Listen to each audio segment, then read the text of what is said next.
Everyone thinks Goodfellas is one of the greatest mob movies ever made, and they're right. But here's what nobody tells you. The real story was so violent, so disturbing, and so psychologically twisted that even Martin Scorsese, a director who's never shied away from brutal violence, had to tone it down for the movie.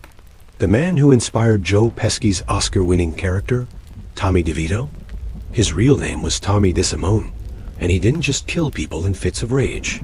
His actual body count and the methods he used were so brutal that portions of his FBI file remain sealed to this day.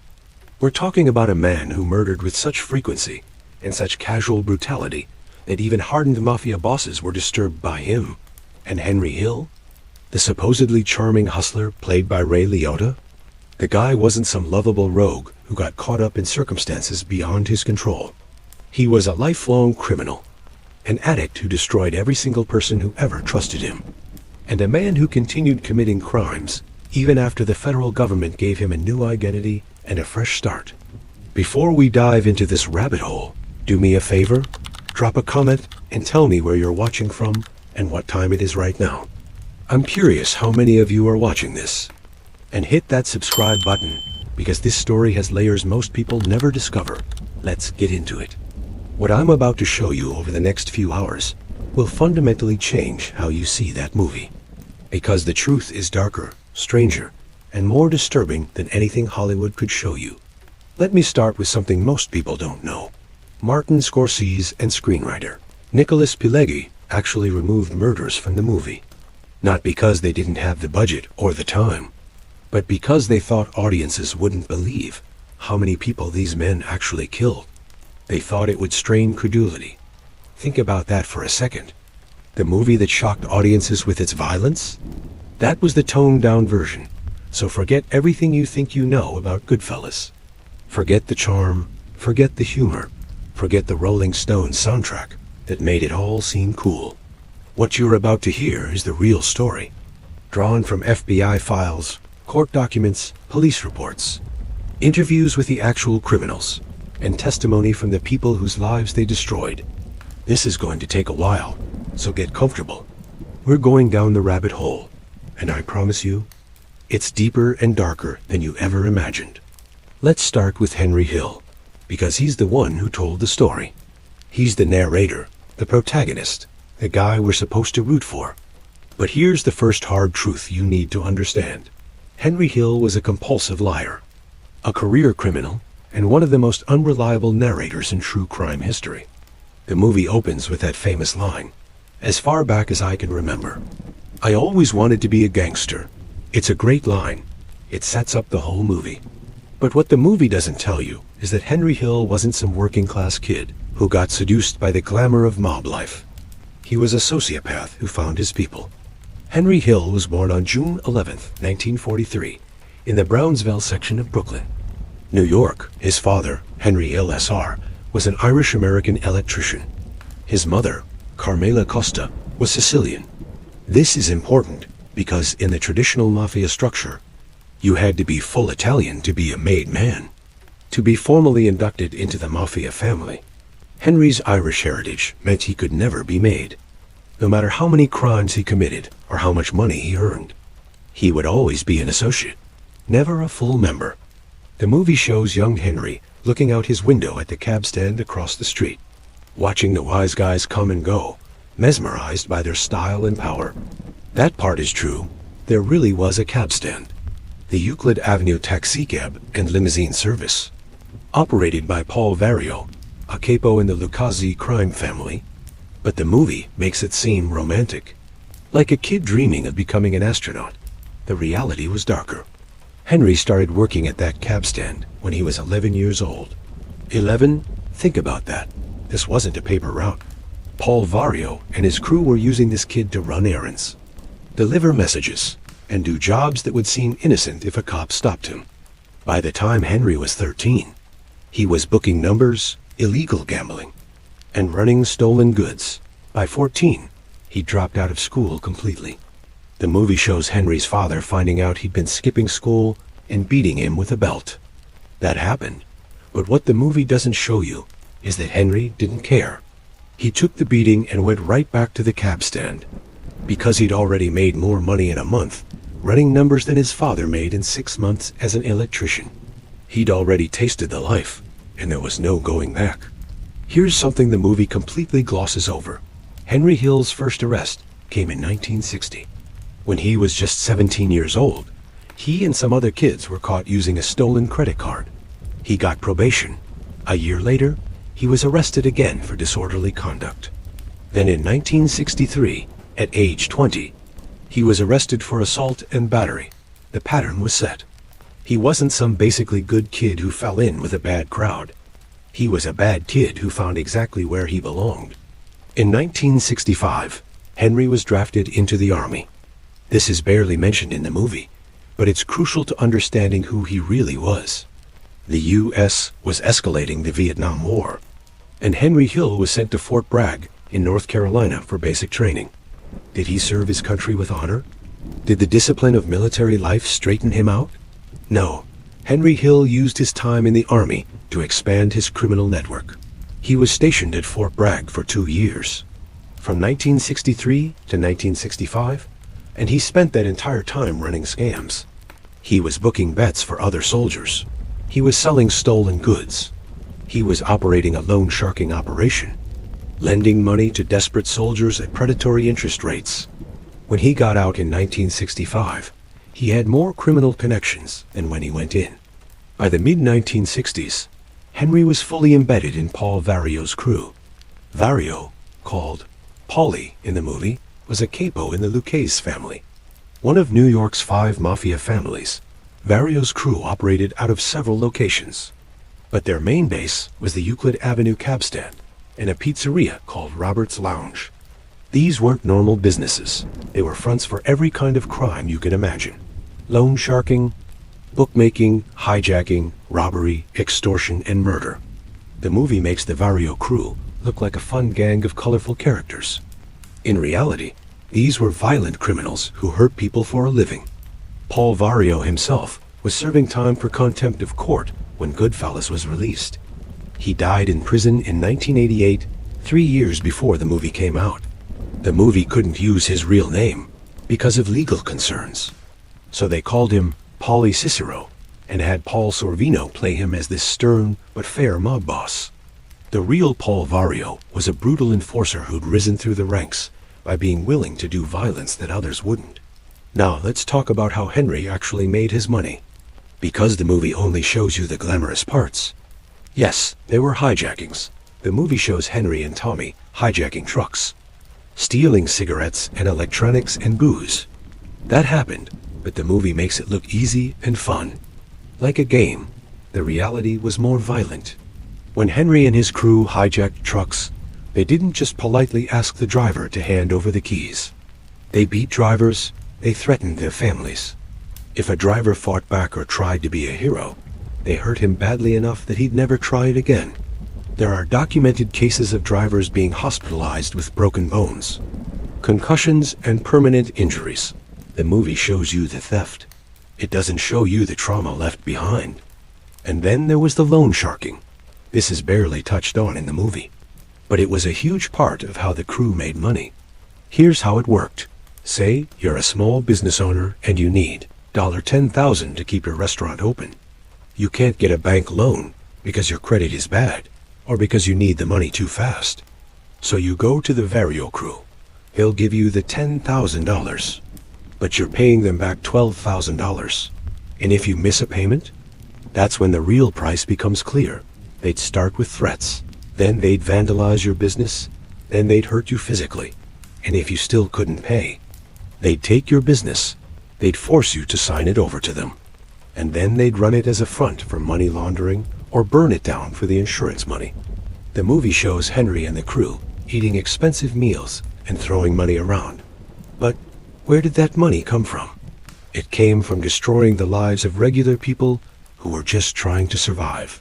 Here's a specific example that's never mentioned in the movie.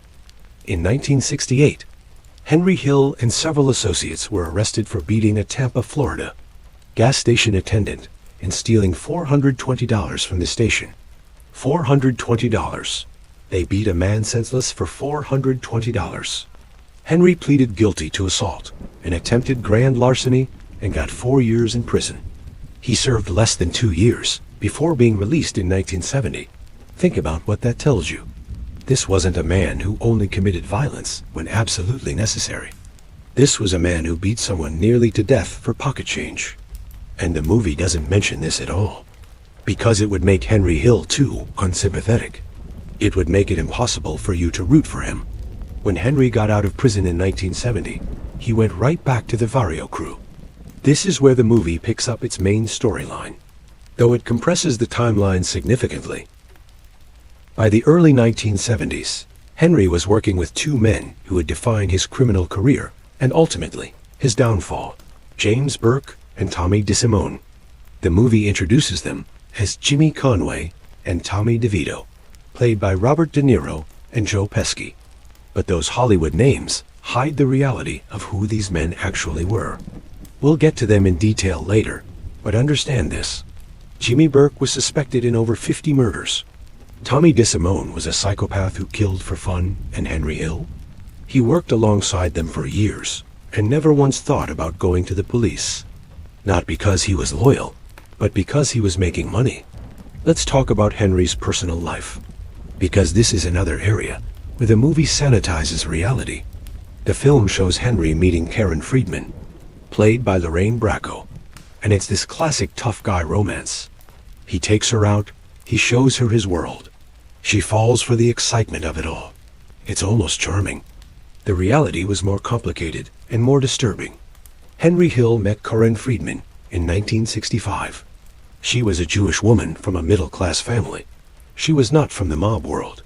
And according to Karen herself in later interviews, Henry didn't tell her the full truth about what he did for a living until after they were married. He told her he worked in construction. He told her he had a small business. He lied to her face for months. They got married in 1965. Karen was barely into her 20s. And almost immediately, the marriage was troubled. Henry was cheating on her constantly. The movie shows one mistress, Janice Rossi, the blonde who lived in an apartment Henry kept. But there were others, many others. Henry Hill had multiple affairs throughout his marriage, and he didn't even try to hide them well. Karen knew. She tolerated it because by then she was trapped. She had 2 kids, Greg and Gina, and she was living a lifestyle that her family could never have afforded legitimately. Here's something really dark that the movie completely leaves out. Karen Hill became complicit in Henry's crimes. She wasn't just the mobster's wife who looked the other way. She actively participated when Henry was arrested and facing charges. Karen would help him hide assets. She would deliver messages to other criminals. She would lie to investigators. The movie portrays her as a victim of circumstance. But the truth is more complicated.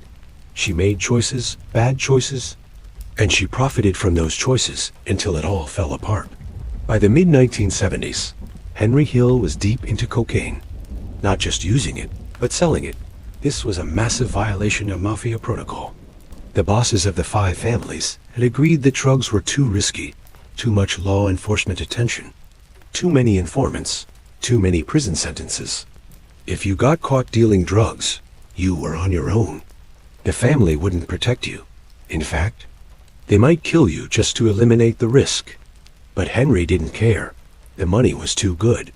Cocaine in the 1970s was incredibly profitable. You could buy a kilo for a few $1,000s and sell it for 10 times that. Henry was dealing in serious weight, multiple kilos at a time. And he was using his Mafia connections to move the product and collect debts. He was basically using the Lucchese family's reputation while violating their rules. It was only a matter of time before it caught up with him. The movie shows Henry's descent into cocaine addiction during the famous May 11th, 1980 sequence, where he's paranoid about helicopters following him while he's trying to run multiple drug deals. That day was real. That paranoia was real. But the movie doesn't fully convey just how deep into addiction Henry was. By 1980, he was using cocaine multiple times a day. His nose was destroyed. His judgment was impaired. He was making irrational decisions. He was bringing heat down on himself and everyone around him. On May 27, 1980, Henry Hill was arrested by the Drug Enforcement Administration, along with his wife Karen and several associates. They were charged with conspiracy to distribute narcotics. The evidence was overwhelming. The D had him on wiretaps discussing drug deals. They had surveillance footage. They had cooperating witnesses. Henry Hill was facing 25 years to life in federal prison. And in New York, that meant real time, not the slap-on-the-wrist sentences he'd gotten before. Decades behind bars, he'd die in prison. Here's where the movie compresses things significantly. In the film, Henry gets arrested, immediately realizes he's facing serious time, and decides to cooperate with the FBI. It all happens in what feels like a few days. The reality was more drawn out and more calculated. Henry Hill didn't immediately decide to become a rat. First, he tried to beat the case. He hired lawyers. He tried to get witnesses to change their stories. He thought maybe he could get the charges reduced or thrown out on a technicality. But the case was too strong. The D had done their homework. Henry was going down, and he knew it. Then he tried to get help from the Vario crew. He thought maybe Paul Vario would pull strings, get him a better lawyer, help with bail money. But Vario was keeping his distance. Why? Because Henry had violated the no-drugs rule. Because Henry had brought federal heat. Because Henry was now a liability. In the Mafia, when you become a liability, you become expendable. And that's when Henry Hill realized something that would change his life. Nobody was coming to save him. The crew he dedicated 25 years of his life to? They'd cut him loose. The men he'd committed crimes with, the men he'd protected, the men he'd made money for. They didn't care if he went to prison for the rest of his life. In fact, some of them, especially Jimmy Burke, were probably hoping he'd die there. So Henry Hill made the biggest decision of his life. He contacted the FBI and offered to cooperate. The date was May 16, 1980, just 11 days after his arrest. And once he started talking, he didn't stop now. Here's what the movie glosses over. Henry Hill didn't just tell the FBI about a few crimes to get his sentence reduced. He gave them everything. He told them about murders. He told them about hijackings, robberies, extortion, loan sharking, bookmaking, and drug dealing. He named names, dozens of names. He described crimes going back over 15 years. He drew diagrams of crime scenes. He identified bodies. He led them to evidence they'd never have found otherwise. The FBI agents who debriefed Henry couldn't believe what they were hearing. This was one of the most comprehensive debriefings in Bureau history. Henry Hill was giving them information that would lead to dozens of arrests and convictions. He was systematically destroying the Vario crew and damaging the entire Lucchese family. And he was doing it all to save himself. But here's the thing. Henry Hill was also lying. Constantly, he'd tell the truth about one crime, then exaggerate details about another to make himself seem more important. He'd confess to being present at murders, then later claim he was just told about them. FBI agents had to cross-check every single thing he said because they knew he was an unreliable narrator. Even while cooperating, Henry Hill couldn't stop being a con man.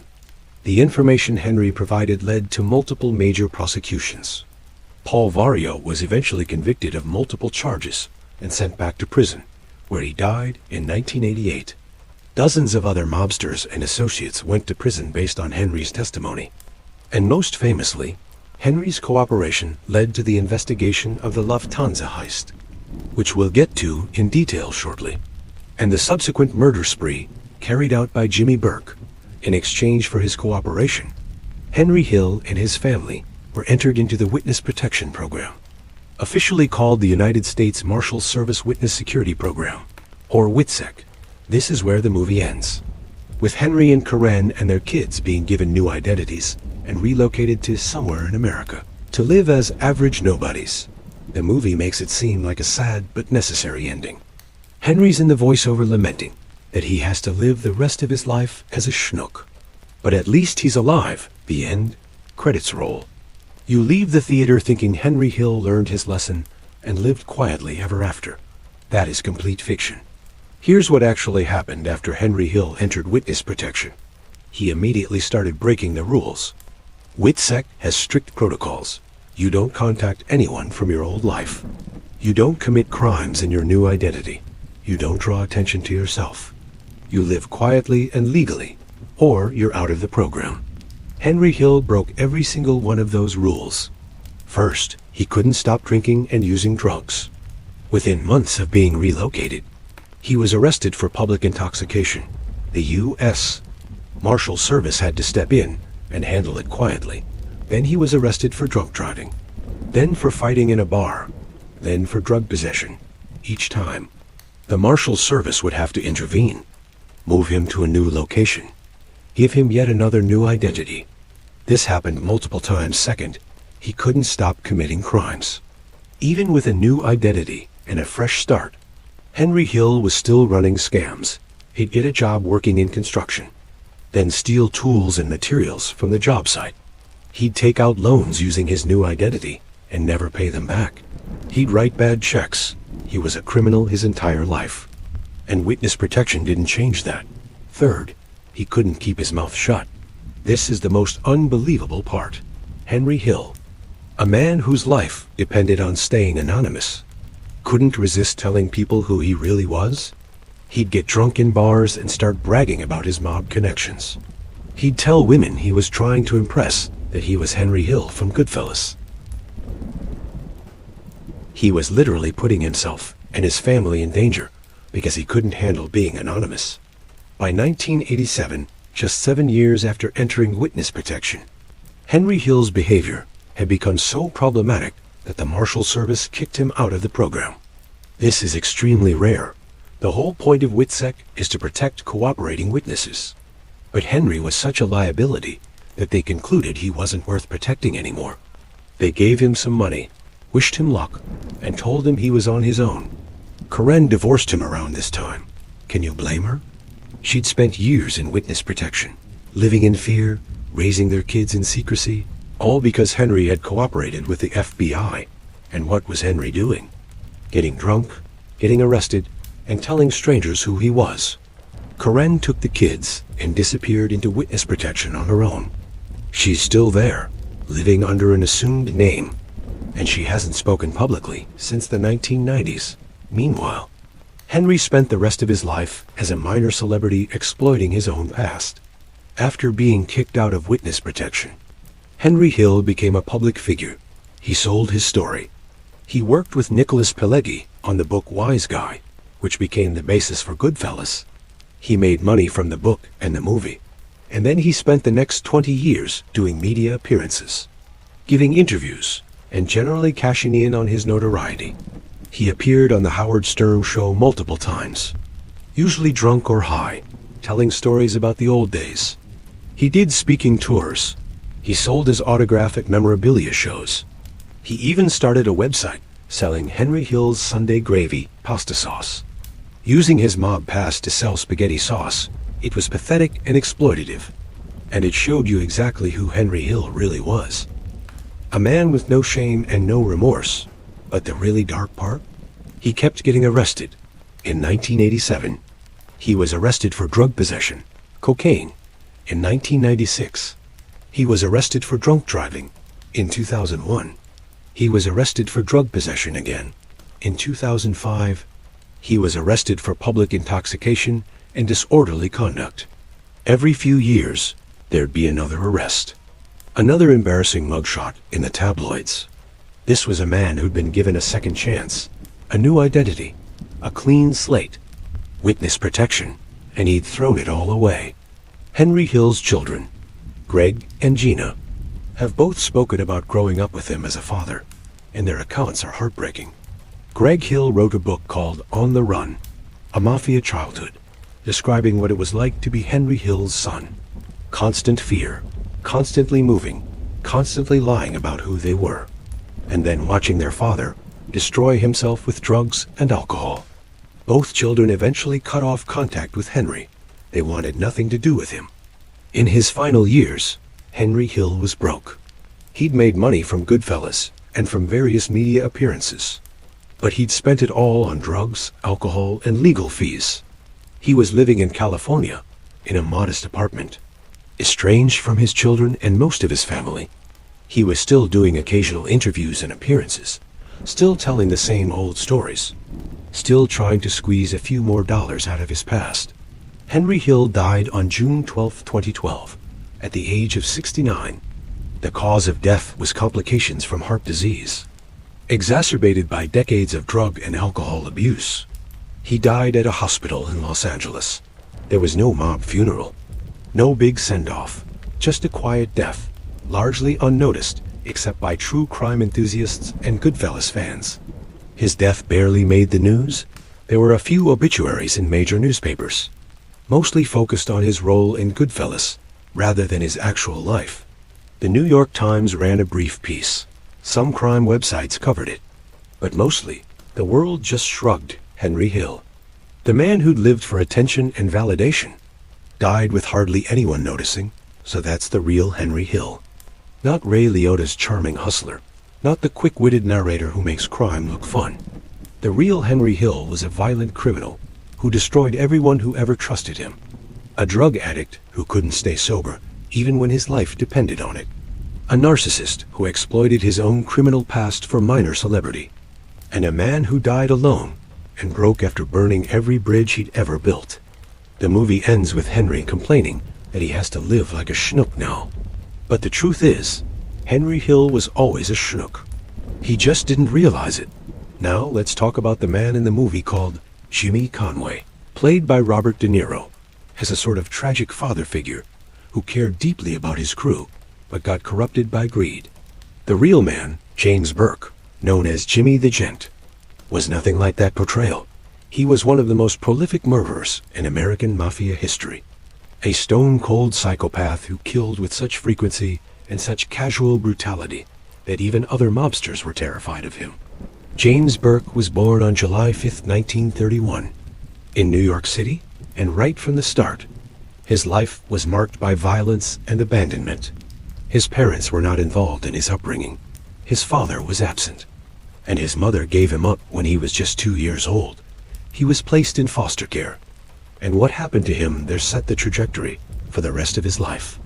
Burke went through multiple foster homes throughout his childhood, and many of them were abusive. We're talking about severe physical abuse, beatings, starvation, neglect. There are documented reports that Burke was hospitalized multiple times as a child due to injuries from his foster parents.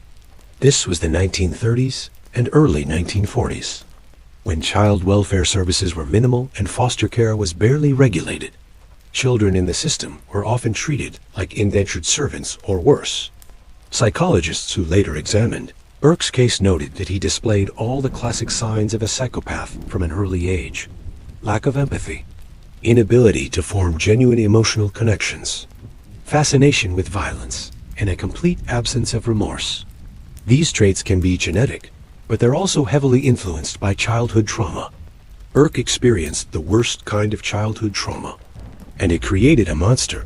By his teens, Burke was already committing serious crimes. His first arrest came at age 16 for robbery. Then came assault, then burglary. By the time he was 20, he'd already served time in a juvenile facility and was well known to New York City police. But here's where his life took a turn that would define everything that came after. He got involved with the Lucchese crime family. Burke couldn't be a made man. He was Irish, not Italian. But he became a highly valued associate. Why? Because he was willing to do things other people wouldn't. He was willing to commit violence without hesitation. He was willing to kill, and he was smart about it. Burke wasn't some hothead who killed in fits of rage. He was calculating. He planned his murders carefully. He made people disappear so completely that their bodies were never found. The nickname Jimmy the Gent sounds charming, doesn't it? It makes you think of a gentleman mobster, someone with class and style. The movie leans into this. De Niro's character is always well-dressed, always composed. But the real origin of that nickname was darkly ironic. Burke got the nickname because he was exceptionally polite to his victims before he killed them. He'd be charming, friendly, put them at ease, and then he'd murder them.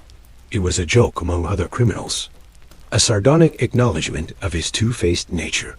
In the 1960s and early 1970s, Burke became the primary hijacking expert for the Lucchese family's operations at John F. Kennedy International Airport in New York. This is a crucial detail that the movie doesn't fully explain. JFK Airport was a gold mine for organized crime. Every day, millions of dollars worth of goods would come through that airport. Jewelry, electronics, cash, drugs, you name it. And Burke figured out how to steal it. He had connections with airport workers, truck drivers, security guards, and cargo handlers. He'd get tipped off about valuable shipments. And then he'd organize hijackings. Sometimes the drivers were in on it. They'd get a cut for pretending they were robbed. Other times, they weren't. And Burke's crew would use violence to take what they wanted. Burke made millions from these operations, millions. And he was smart enough to keep the bosses happy by giving them their cut.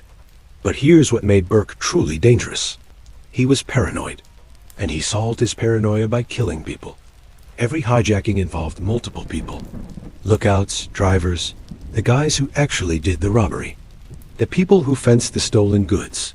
Every person involved was a potential witness. And Burke's solution was simple. Kill them all. Let me give you a specific example. In 1970, Burke and his crew robbed a freight terminal at JFK, stealing over $400,000 worth of clothing and other goods. 7 people were directly involved in the robbery. Over the next 6 months, 5 of those 7 people turned up dead. 2 were shot, 1 was strangled, 2 simply disappeared and were never found. The remaining 2 survivors lived in constant fear, never knowing if they'd be next. This was Burke's pattern. Plan a robbery, execute it, kill everyone involved. Keep the money. It was efficient, and it was terrifying. And the Lucchese family leadership loved him for it, because he made them money and eliminated witnesses at the same time. Burke wasn't just a criminal. He was a murder machine running on cold calculation. Henry Hill worked closely with Burke for years. And in interviews after the movie came out, Henry would sometimes slip and admit things that revealed just how dangerous Burke really was. In one interview, Henry said, "Jimmy would kill you for looking at him wrong. I saw him beat a guy nearly to death because the guy bumped into him in a bar. Didn't apologize fast enough. Jimmy just started hitting him. And he didn't stop until the guy was unconscious and bleeding on the floor. And then Jimmy straightened his tie, ordered another drink, and went back to his conversation like nothing happened." That's not in the movie. The movie shows you Jimmy Conway as this thoughtful, strategic criminal who only kills when absolutely necessary. The real Jimmy Burke killed when he felt like it. He killed over debts of a few $100s. He killed people who disrespected him. He killed people who knew too much. He killed people who might become problems later. His body count is estimated at over 50 people, though the exact number will never be known, because many of his victims were never found. Here's one of the most disturbing cases connected to Burke. In 1979, he murdered a young man named Richard Eaton. Eaton was the son of a man named Robert Eaton, who was a friend of Burke's. Richard Eaton had gotten into debt. He owed Burke money for drugs. The amount? About $8,000. That's it, $8,000. Richard couldn't pay, so he went into hiding. Burke tracked him down, and here's where it gets really dark. Burke didn't just kill Richard Eaton quickly. He tortured him first. He wanted information about where Richard had hidden some stolen jewelry.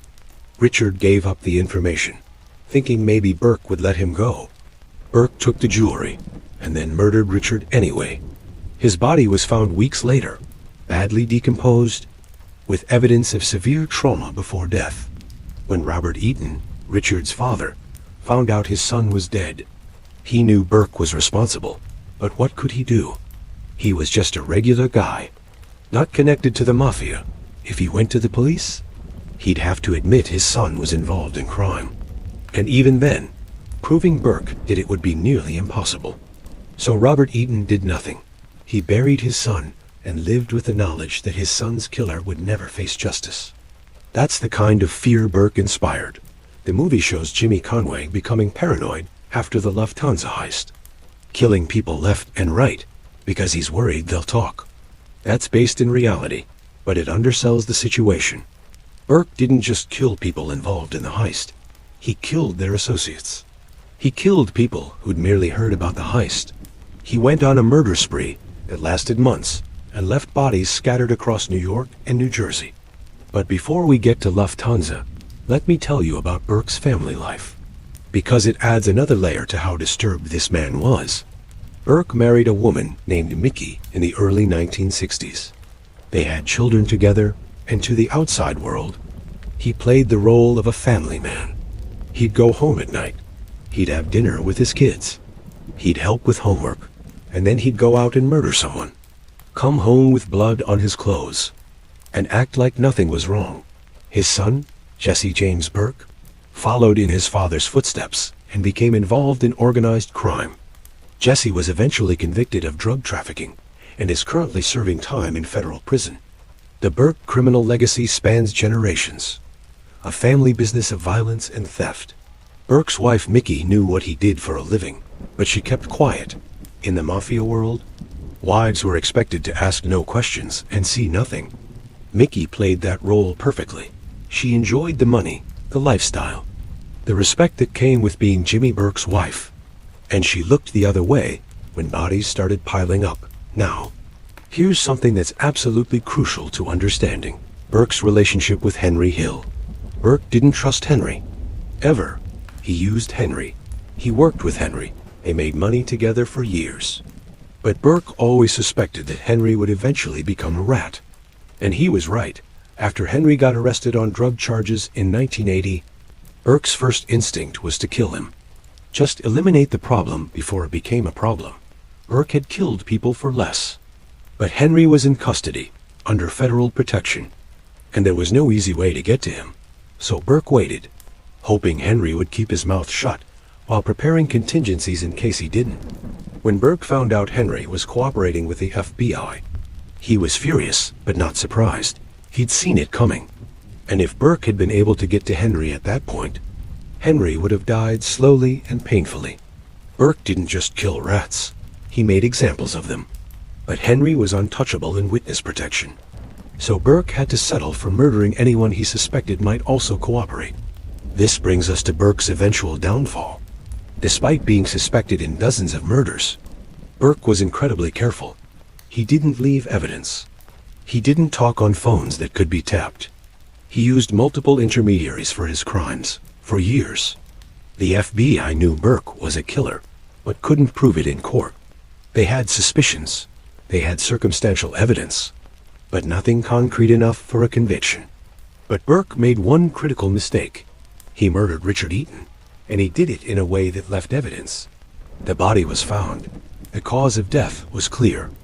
And when Henry Hill started cooperating, he gave the FBI details about the Eaton murder that only someone with inside knowledge would know. The FBI was finally able to build a case. In 1985, James Burke was convicted of murder for the Richard Eaton killing. He was sentenced to 20 years to life in prison. He was sent to Wend Correctional Facility in upstate New York, and that's where he would spend the rest of his life. But even in prison, Burke was dangerous. He continued to run criminal operations from behind bars. He had people on the outside who would carry out his orders. He maintained his connections to the Lucchese family, and he made it very clear to everyone that if anyone cooperated with authorities, he would have them killed, no matter how long it took. Burke was later convicted of additional charges related to the Lufthansa heist and other crimes, which added more time to his sentence. By the early 1990s, it was clear he would die in prison. And that's exactly what happened. James Burke died on April 13, 1996. At the age of 64, the cause of death was lung cancer. He died at Roswell Park Cancer Institute in Buffalo, New York, while still in custody. He'd spent his final years in a prison hospital, his body ravaged by cancer, his once powerful frame reduced to a skeletal shadow. There was no funeral. The family kept it private. Burke was cremated, and his ashes were disposed of quietly. Even in death, he was divisive. Some saw him as a legendary criminal, others as a remorseless monster. But one thing is certain. James Burke was responsible for the deaths of dozens of people, and he never showed a moment of remorse for any of them. Here's something that's bothered me since researching this story. Burke was suspected in over 50 murders, but he was only ever convicted of one. Think about that. 50 people dead, and he only faced justice for a single killing. All those families, parents, children, siblings, spouses, who lost someone they loved. And Burke never had to answer for it. That's the real tragedy here. Not that Burke died in prison, but that he got away with so much for so long. The movie shows Jimmy Conway as this conflicted, almost sympathetic character. De Niro plays him with depth and nuance, making you understand his motivations, even if you don't agree with them. And look, it's a brilliant performance.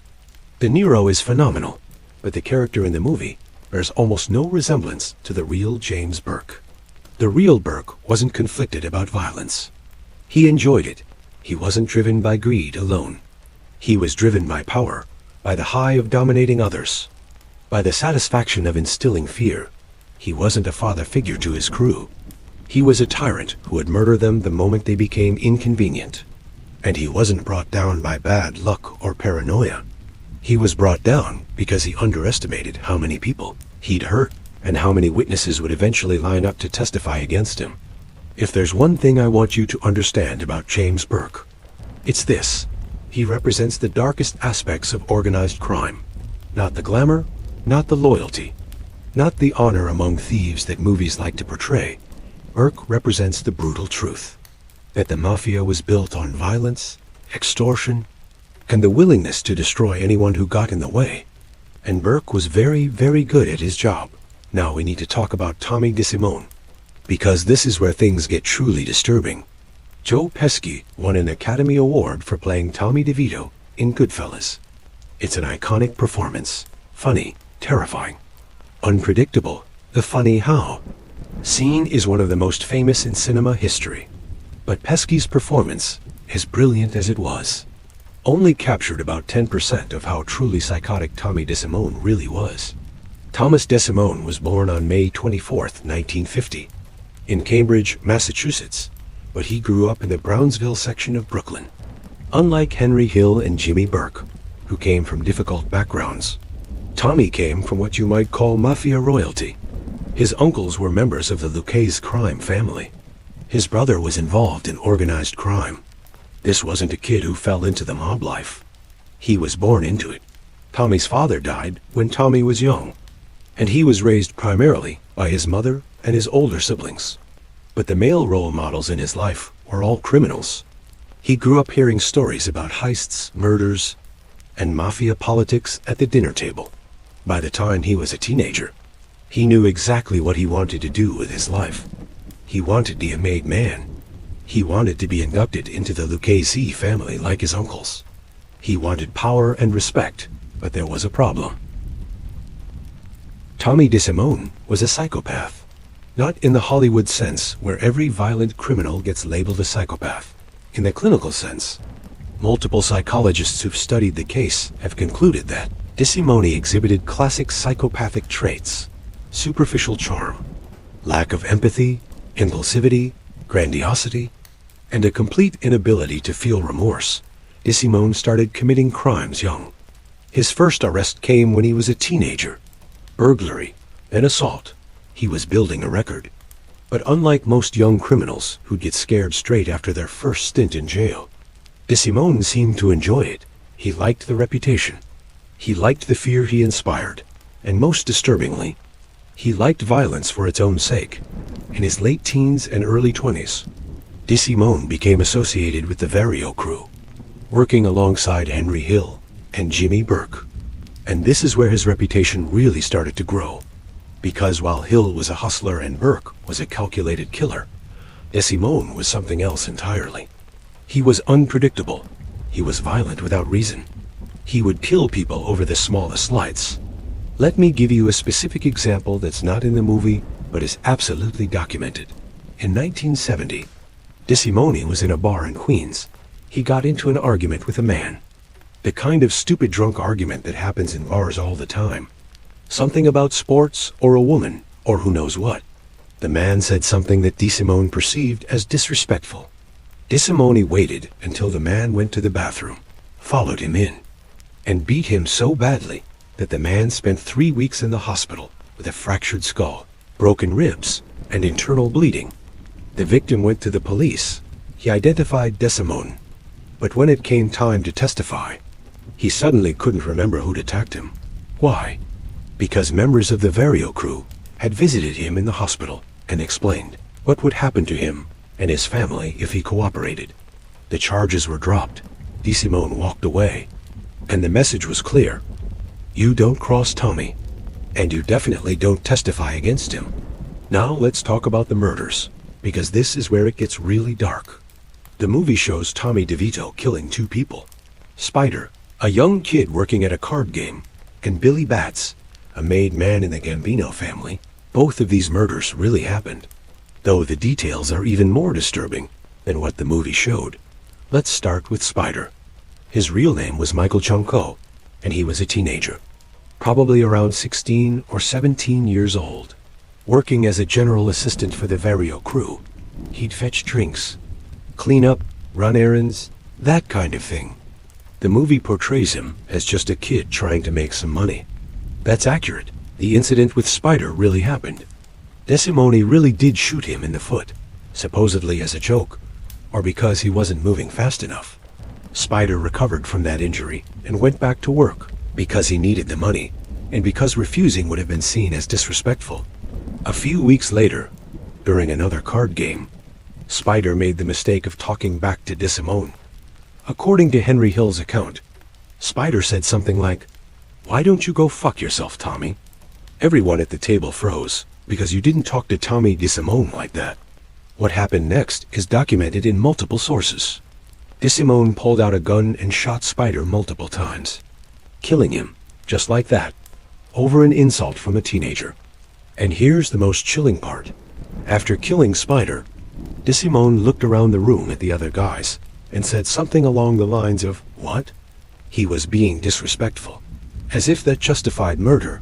Jimmy Burke was at that card game. Henry Hill was there. Other members of the crew were there, and not one of them intervened. Not because they thought Spider deserved to die, but because nobody wanted to be Tommy's next victim. They helped dispose of the body, reportedly buried it in the basement of a building owned by Burke, and they never spoke about it again. Spider's family never knew what happened to him. He just disappeared. Now let's talk about Billy Batts, because this is one of the most infamous murders in Mafia history. William Benvena, known as Billy Batts, was a made man in the Gambino crime family. That's important. A made man is untouchable. You can't kill a made man without permission from the bosses. It's one of the cardinal rules of the Mafia. Breaking that rule means you die. The movie shows the Billy Batts murder happening in one night. He insults Tommy at the bar by bringing up Tommy's past as a shoeshine boy. Tommy and Jimmy beat him to death, and they bury him. The real story was even more brutal. It happened on June 11th, 1970. Billy Batts had just gotten out of prison and was celebrating at a bar called the Suite in Queens. Tommy DeSimone was there. According to multiple accounts, Batts did make a joke about Tommy shining shoes as a kid. This was apparently true. Tommy had shined shoes to make money when he was young, and he was deeply sensitive about it. But here's what the movie doesn't show. DeSimone didn't just lose his temper and beat Batts to death in a rage. He planned it.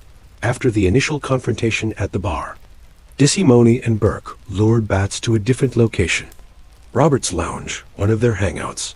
They told him they were going to another party. Batts, who'd been drinking, went along. Once they got Batts to Robert's Lounge, DeSimone attacked him with a tire iron. Burke joined in. They beat him viciously. And here's the truly disturbing part. They didn't kill him right away. Batts was still alive when they put him in the trunk of a car. He was still alive when they drove him to an undisclosed location. According to some accounts, he was still alive when they buried him. They literally buried the man alive. Henry Hill confirmed this in later interviews, though he tried to downplay his own involvement. He claimed he just helped dig the hole and wasn't present for the beating. But FBI documents suggest Hill was more involved than he admitted. Either way, the murder of Billy Batts was one of the most brutal killings in Mafia history, and it sealed Tommy DeSimone's fate. Because here's what happens when you kill a made man without permission. The bosses find out. And when they find out, you die. It doesn't matter how connected you are. It doesn't matter how many people you've killed. You broke the ultimate rule, and you pay the ultimate price. But DeSimone didn't die immediately. It took years. Why? Because the Gambino family, that's his family, wanted to be sure they had the right people before they retaliated. They investigated, they asked questions, and they waited for the perfect opportunity. In the meantime, DeSimone continued committing murders. The exact number is unknown, but he's suspected in at least 10 killings between 1970 and 1979. Some were mafia business, people who owed money, people who were informants, people who disrespected the family. But others were just Tommy being Tommy, killing because he felt like it, killing because someone looked at him wrong, killing because he was a psychopath who enjoyed violence. Here's a story that never made it into the movie. In the mid-1970s, DeSimone was involved in a robbery at a truck depot. One of the truck drivers recognized him and called him by name. DeSimone shot him in the head right there.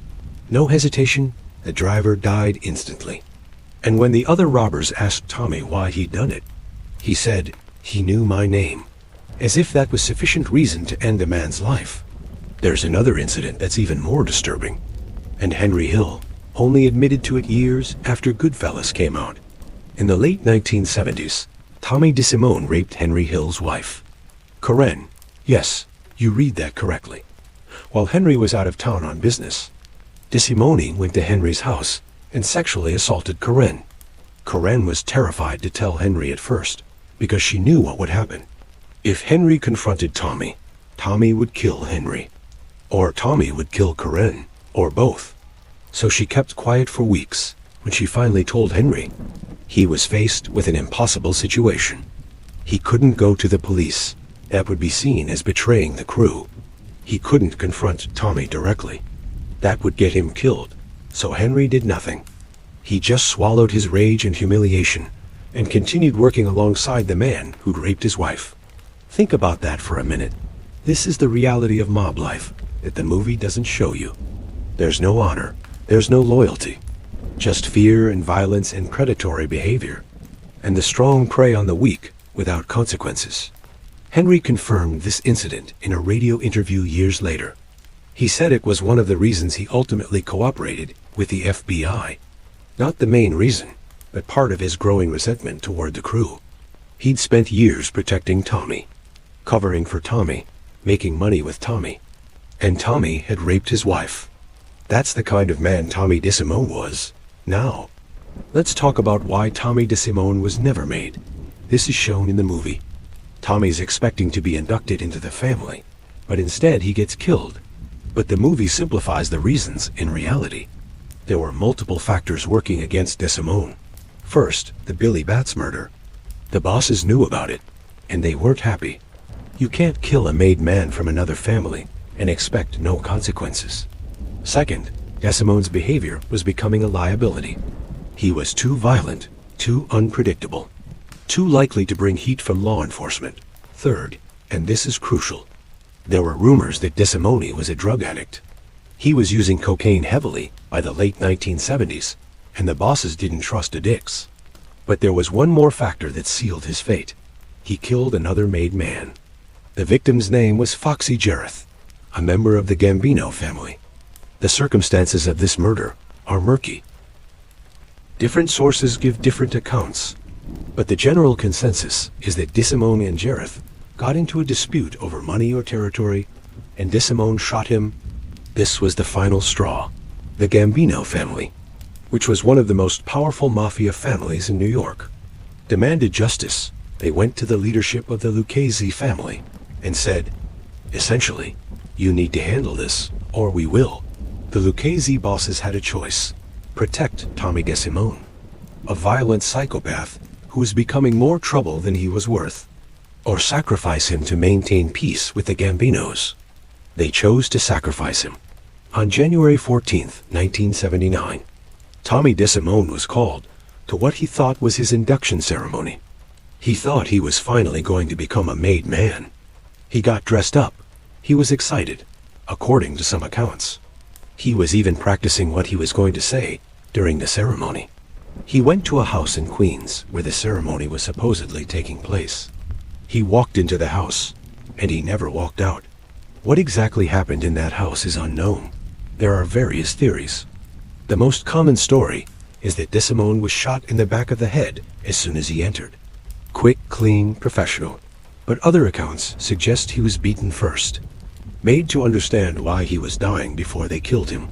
Some claim he was tortured as revenge for the brutal way he'd killed Billy Batts. We'll never know for sure because his body was never found. Tommy DeSimone disappeared on January 14, 1979, and he's never been seen since. He's presumed dead, though he was never officially declared dead until years later for legal purposes. He was 28 years old. His mother spent years trying to find out what happened to her son. She hired private investigators. She begged the police for information. She reached out to members of the Mafia, pleading for someone to tell her where her son was buried, so she could at least give him a proper funeral. Nobody would tell her anything, to this day. Tommy DeSimone's burial location remains unknown. Henry Hill later said that he was told DeSimone had been murdered in retaliation for the Billy Batts killing, and that Jimmy Burke knew about it in advance, but didn't warn Tommy.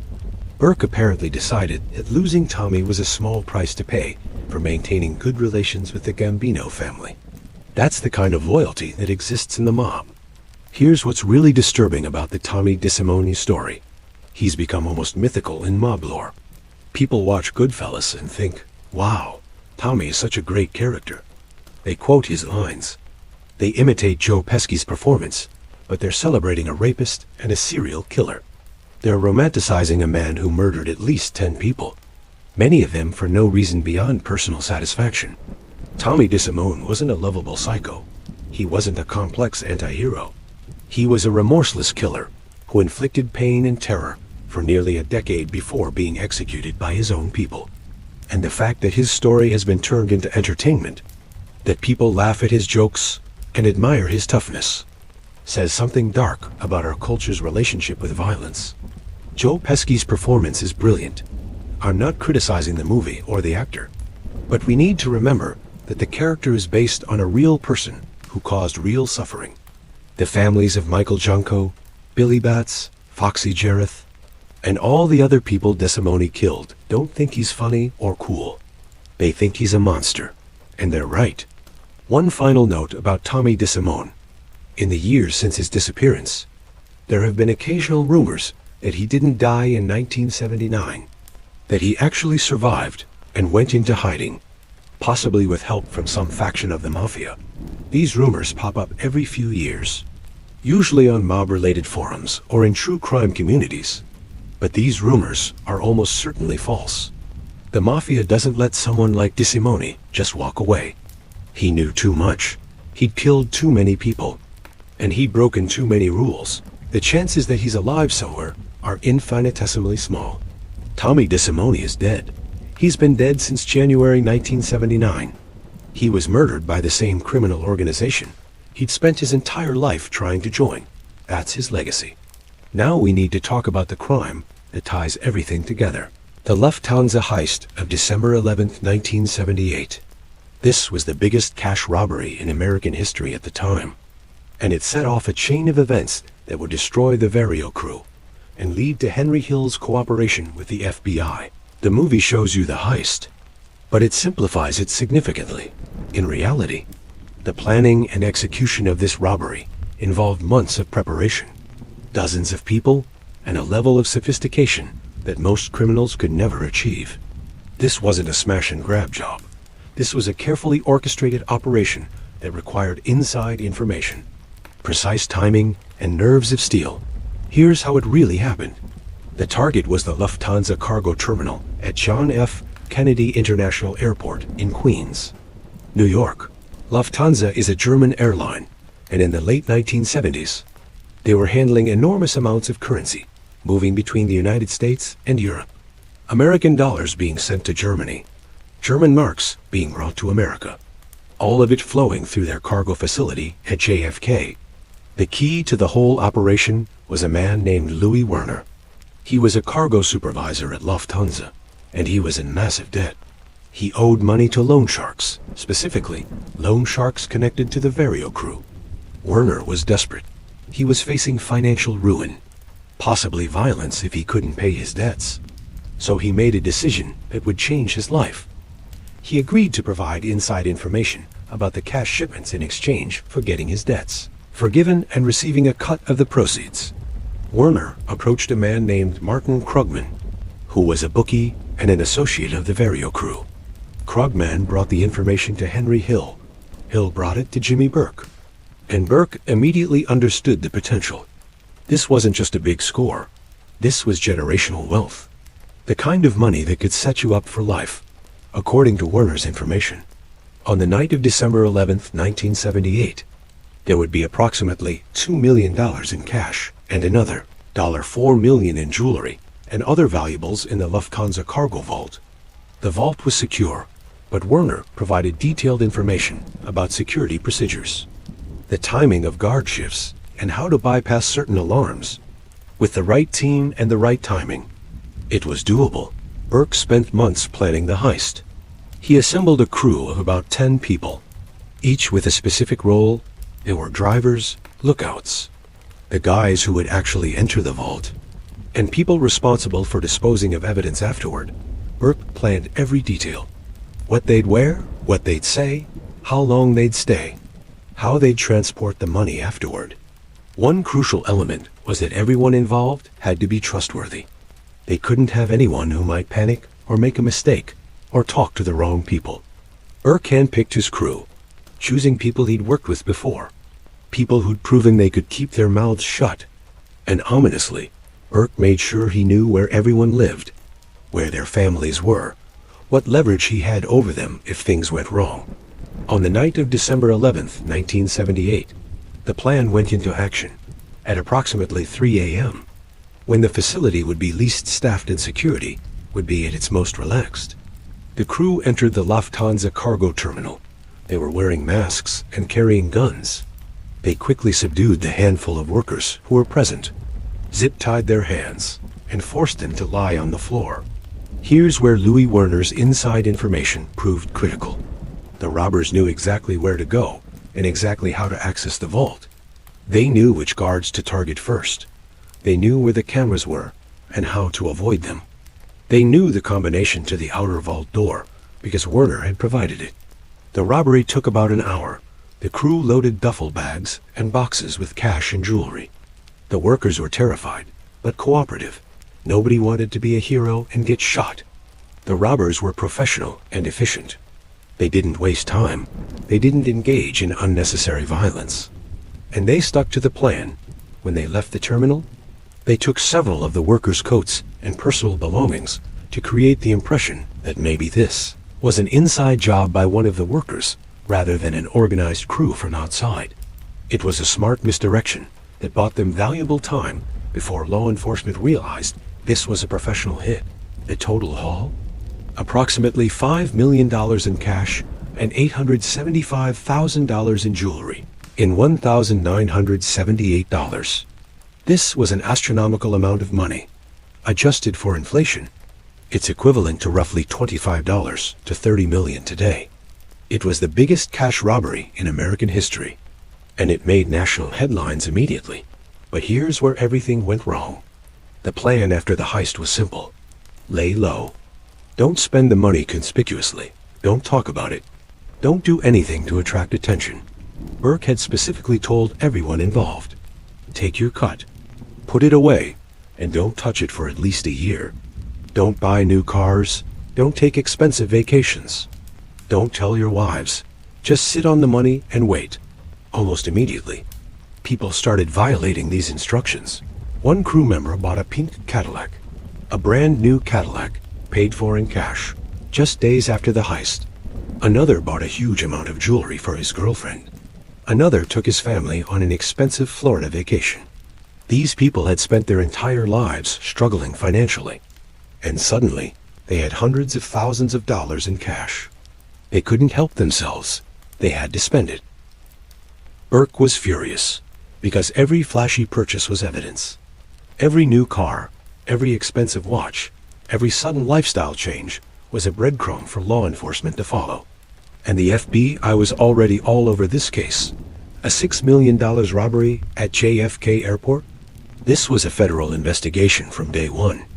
With dozens of agents working around the clock to solve it, the FBI quickly identified Louis Werner as a likely inside man. His financial records showed he was deeply in debt, and his behavior after the heist was suspicious. Within weeks, they'd arrested him. Werner initially tried to play dumb, but the evidence was overwhelming. He was convicted and sentenced to 15 years in federal prison. But Werner didn't give up on the crew. He could have cut a deal, could have named names, could have testified against Burke and the others. But he kept his mouth shut. Why? Because he knew what happened to people who talked. He'd seen enough mob violence to know that cooperation meant death, either for him or for his family. So he went to prison and said nothing. Burke, however, couldn't take that chance. He couldn't trust that Werner would stay quiet forever. And he definitely couldn't trust the other crew members, who were already proving themselves to be idiots by spending their money so conspicuously. So Burke made a decision. Kill everyone involved over the next year. From late 1978 through 1979, Burke orchestrated what can only be described as a murder spree. One by one, the people involved in the Lufthansa heist started disappearing or turning up dead. Martin Krugman, the bookie who'd brought the heist information to Burke, disappeared in January 1979. His body has never been found, but he's presumed dead. Burke killed him to tie up loose ends. Richard Eaton, the young man we discussed earlier, whose murder Burke was eventually convicted for, was killed in December 1979. He wasn't directly involved in the heist, but he knew people who were, and Burke considered him a risk.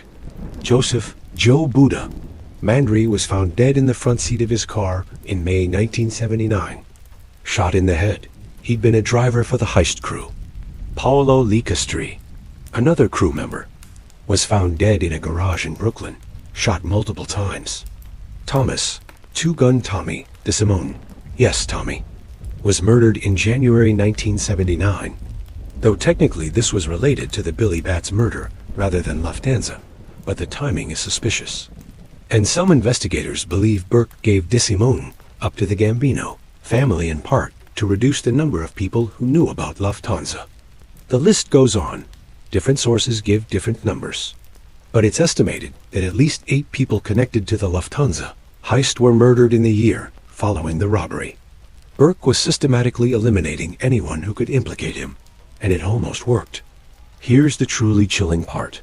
Burke didn't do most of these murders himself. He contracted them out. He'd tell someone, "I need you to handle this problem," and they'd handle it.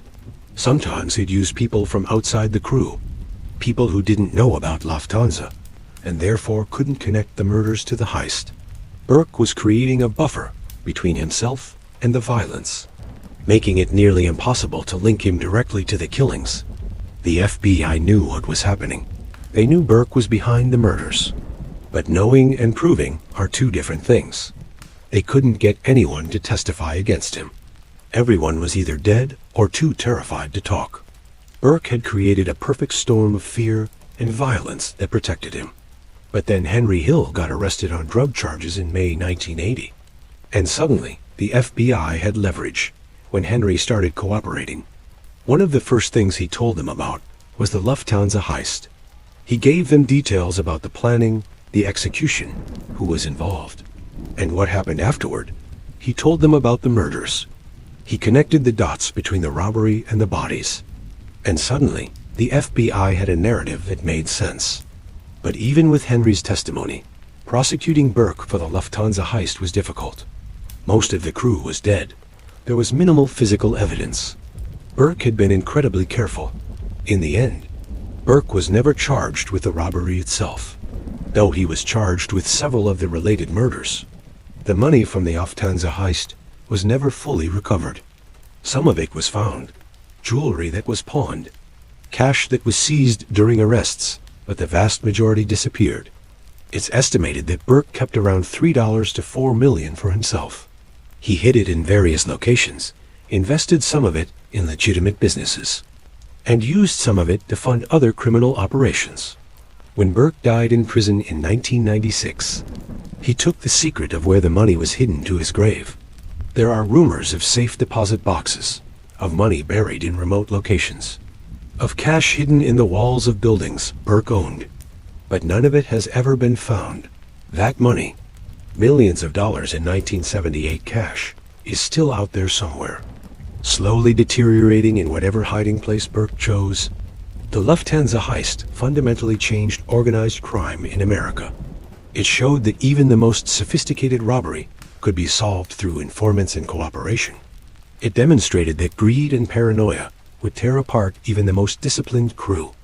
And it marked the beginning of the end for the old-school mafia.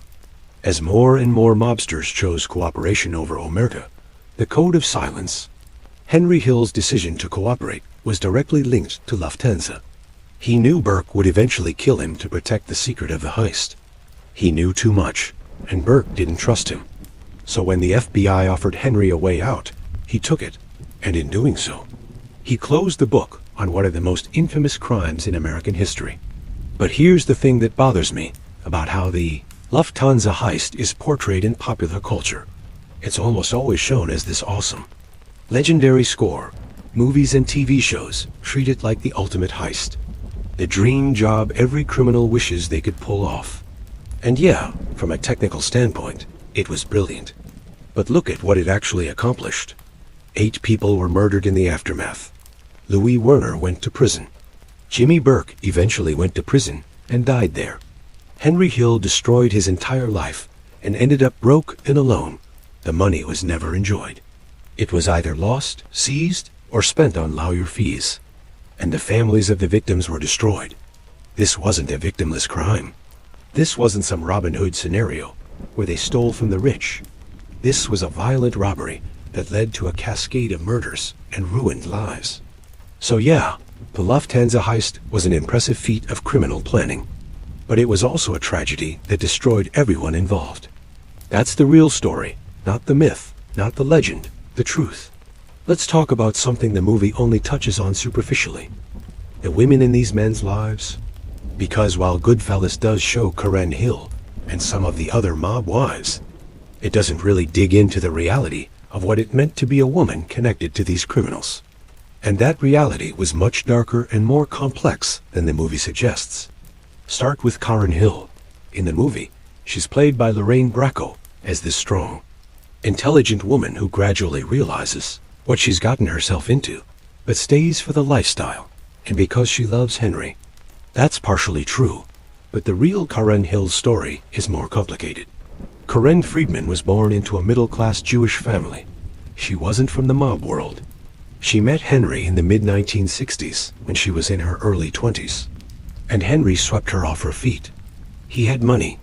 He had style. He took her to nice restaurants and clubs. He introduced her to a world of excitement that her ordinary middle-class life didn't offer, and she fell for it. But here's what the movie doesn't adequately convey. Karen didn't just passively accept Henry's criminal lifestyle. She actively participated in it. When Henry needed someone to hide guns, Karen hid them. When he needed someone to carry money across state lines, Karen did it. When he needed someone to lie to the FBI, Karen lied. She wasn't just a mob wife. She was an accomplice. In interviews years later, Karen tried to portray herself as a victim of circumstances, as a woman who was trapped by love and fear, and there's some truth to that. She was certainly afraid of what would happen if she left Henry, or if she cooperated with authorities. But Karen also enjoyed the money and the lifestyle. She liked the expensive clothes, the jewelry, the nice house. She liked the respect that came with being Henry Hill's wife. She made choices, and those choices came with consequences. When Henry got arrested in 1980 and agreed to cooperate with the FBI, Karen had a decision to make. She could refuse to enter witness protection, take the kids, and try to build a normal life away from Henry. Or she could go with him, uproot her children's lives, and spend years looking over her shoulder. She chose to go with him. Life in witness protection was hard on Karen. The movie shows a bit of this. The boring suburban existence. The loss of identity, the constant fear, but it was worse than the movie depicts. Karen had to cut off all contact with her family, her parents, her siblings, her friends, everyone. She couldn't call them, couldn't write to them, couldn't let them know she was okay. For years, her family didn't know if she was alive or dead.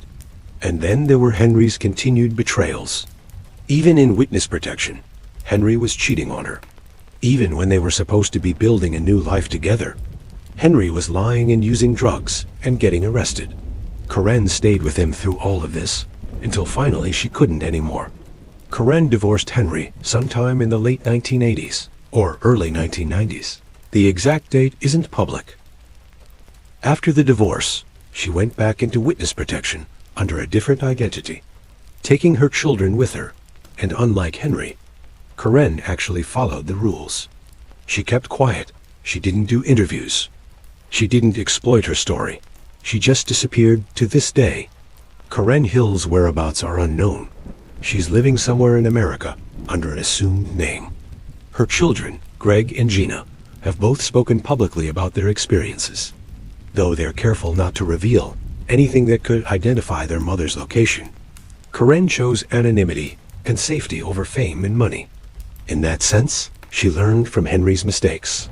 But we shouldn't romanticize Karen Hill. She wasn't innocent. She knew what Henry did for a living. She knew people were being hurt.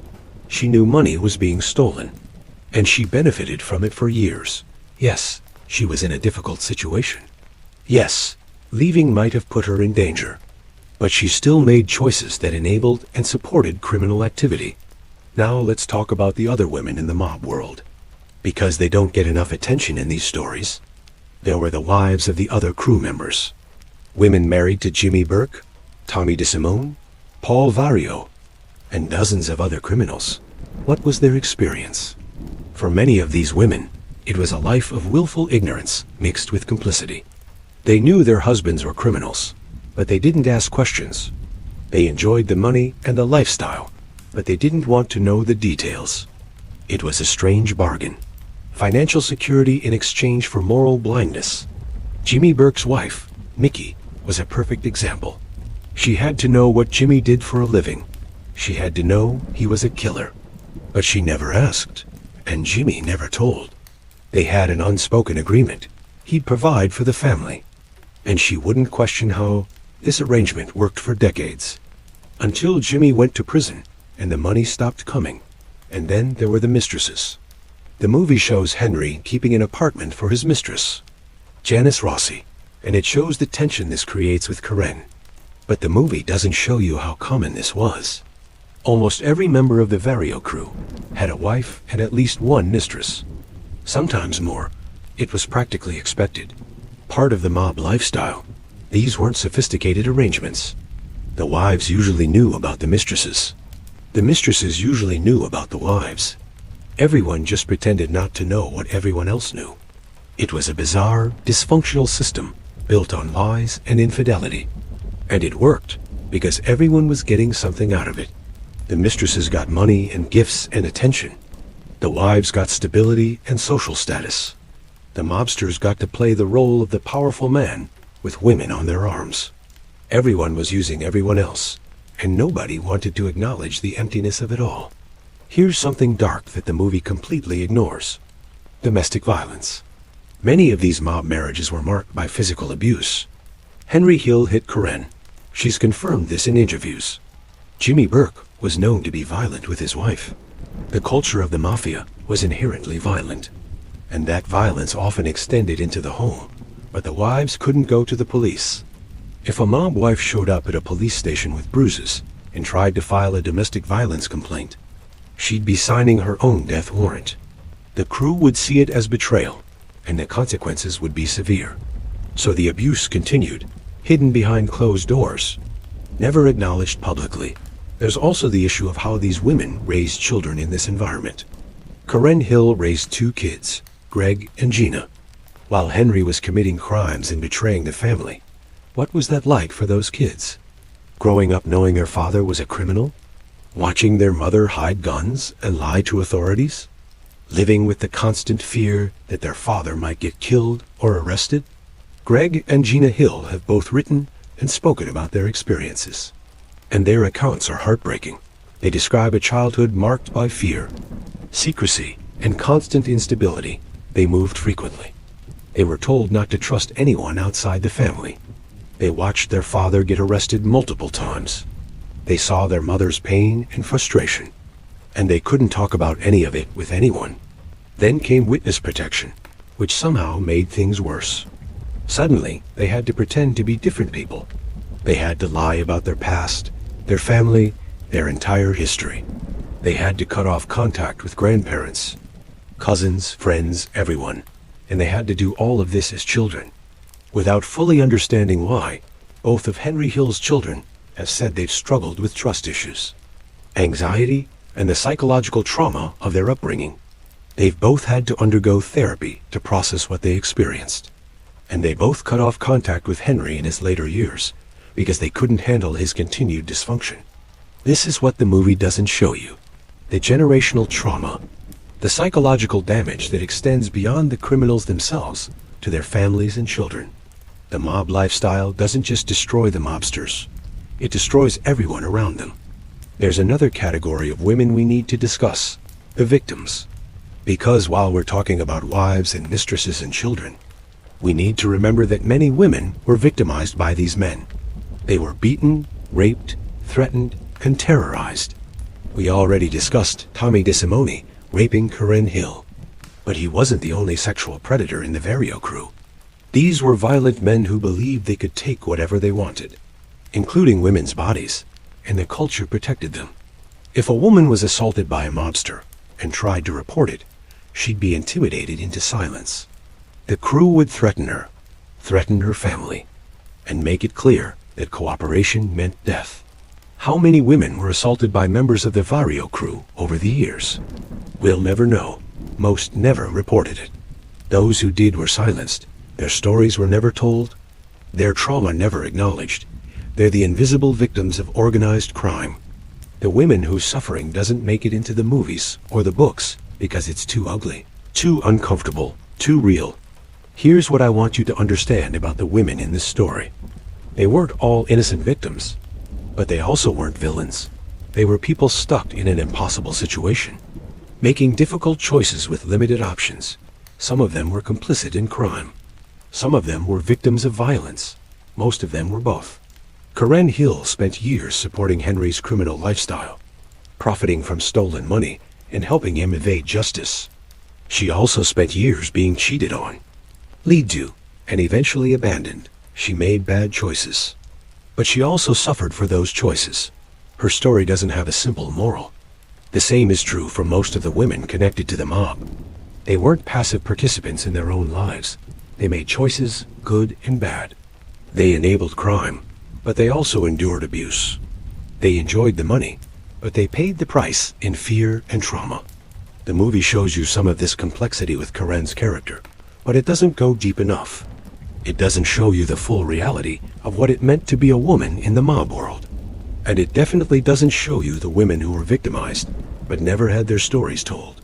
So when you watch Goodfellas, remember, for every mobster on screen, there were wives, mistresses, daughters, and victims whose lives were destroyed. Their suffering is just as much a part of this story as the heists and the murders. We just don't talk about it as much, because it's not as cinematic. Let's talk about what happened after the dust settled, after Henry Hill cooperated, after the trials ended, after the witnesses were relocated and the criminals were imprisoned, because the aftermath of this story is just as important as the events themselves. First, let's discuss the prosecutions that resulted from Henry Hill's cooperation. We've already mentioned that Paul Vario was convicted and died in prison in 1988, but Vario wasn't the only one. Henry's testimony led to dozens of arrests and convictions within the Lucchese crime family and associated organizations. The FBI used Henry's information to build cases against mobsters involved in everything from murder to hijacking, to drug trafficking, to loan sharking. Some of these cases took years to prosecute because the crimes Henry described had happened a decade or more earlier. But prosecutors were patient, and they were thorough. The impact on the Lucchese family was significant. The family didn't collapse entirely. Organized crime families are resilient organizations that can survive the loss of even key members. But the Vario crew specifically was decimated. Most of its members were either dead, in prison, or forced to retire from active crime due to the scrutiny. Jimmy Burke spent the rest of his life in prison. Dying in 1996, Paul Vario died in prison in 1988. Tommy DeSimone was murdered in 1979. Of the main players in the story, Henry Hill was the only one who survived and remained free. And even he spent his final years in poverty and addiction. But the story doesn't end there. Because organized crime doesn't end just because a few mobsters get arrested. The Lucchese family continued operating, adapting to new circumstances and new realities. And the lessons learned from the Vario crew's downfall were applied to future operations. The modern Lucchese family is much more careful about who they trust. They're more sophisticated about avoiding wiretaps and surveillance. They've diversified their criminal operations to reduce dependency on any single income source. And they've become more ruthless about eliminating informants before those informants can do damage. The legacy of Henry Hill's cooperation is that it made the Mafia more paranoid and more violent. It didn't end organized crime. It just changed how organized crime operates. That's the ironic tragedy of cooperation. It's supposed to dismantle criminal organizations, but often it just makes them adapt and evolve. Now, let's talk about the people who survived this story and where they are today. Karen Hill, as we've discussed, is somewhere in America, living under an assumed identity. She's chosen privacy and anonymity over public life. She hasn't done an interview since the 1990s. She hasn't written a book. She's not on social media. She simply disappeared into normal American life, probably living in some suburb under a name that nobody would recognize. Greg and Gina Hill, Henry's children, have both been more public. Greg wrote a book called On the Run, A Mafia Childhood, published in 2004, which details his experience growing up as Henry Hill's son. It's a powerful, disturbing account of what it was like to live in constant fear, to constantly move, to constantly lie about who you were. Greg has done some interviews and speaking engagements, though he's careful about maintaining his privacy. Gina Hill has also written about her experiences and has done some media appearances. Both Greg and Gina have been open about the psychological toll of their upbringing and their complicated feelings toward their father. They loved him, but they also resented him for the choices he made and the danger he put them in.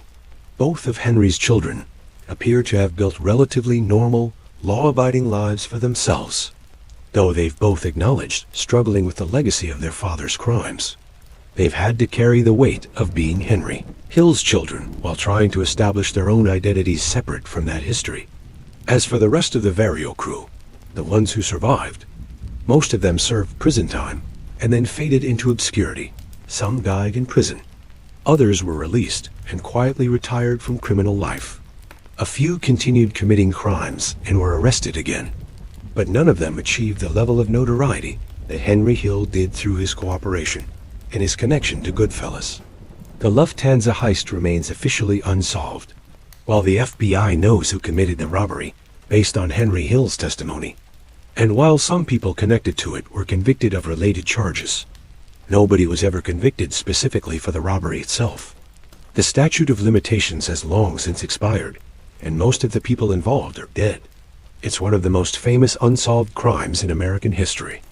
Even though everyone knows who did it, the money from the Lufthansa heist, the millions of dollars that Burke stole, has never been recovered.